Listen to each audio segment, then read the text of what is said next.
Hey there. On August 19, 1883, Jeannie Duval gave birth in hospice to Gabrielle Bonheur Chanel, whom one day the world would know by the name of Coco Chanel, the founder and namesake of the Chanel brand, which still to this day, 130 years later, does more than $15 billion in revenue each year. Though we currently know Chanel as an iconic luxury name, the designer's origins stem from a melancholy and grief-stricken childhood. Chanel was born into poverty in the French countryside. Her mother died when she was 11 years old, and her father abandoned her to an orphanage. After a brief stint as a shop girl, Chanel worked for a few years as a cafe singer. In her early 20s, she dreamed of designing clothes and starting her own apparel line. But as an orphan, with no education, title, or resources, this dream would seem ridiculous. But the dream wouldn't die in Chanel. She knew she desperately needed guidance, particularly on the business and finance side.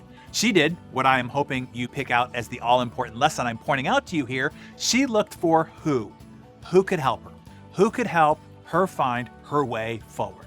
At the age of 25, she met a wealthy older English businessman named Arthur Boy Capel. Now, she didn't just meet him, she pursued his mentorship with a vengeance. Arthur Boy was so impressed that she not only kept showing up, but that she also acted on his advice, then came back and showed how the advice had benefited her. This encouraged him to continue to help her more. Arthur helped build her confidence. His guidance helped her believe that yes, she could, in fact, become a famous designer.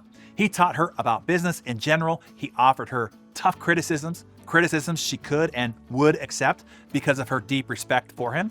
He helped guide her in her first important decisions in setting up her business. From him, she developed a very honed sense of purpose, a steadfast purpose that she retained her entire life. Without her pursuit and her follow-through for mentorship and guidance, her path would have been way too confusing and difficult. All her life, she kept returning back to this strategy. Who could help her with what she needed to know or do next? Coco continued to cultivate who's, other men and women who had the skills that she lacked or the skills that she needed to strengthen, like social graciousness, marketing, a nose for cultural trends, etc. And then she developed relationships that allowed her to learn from them. This is what we do for you here. I offer you the experienced mentorship and guidance collected from over 34 years now in business and 28 years as essential curator of the entire success media industry, distilled down for you in practical takeaways and action steps. And B, we connect you to like-minded, like-ambition, and like-hearted elevated associations who can support your success ascent.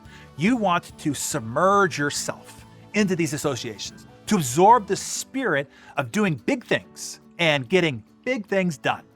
Elevated associations from different fields and different industries who have similar energy and similar ambitions. So for you, take out your Darren Daily Journal, jot down some thoughts on what you're going to do to step up your efforts here, and share that with us in the comments below.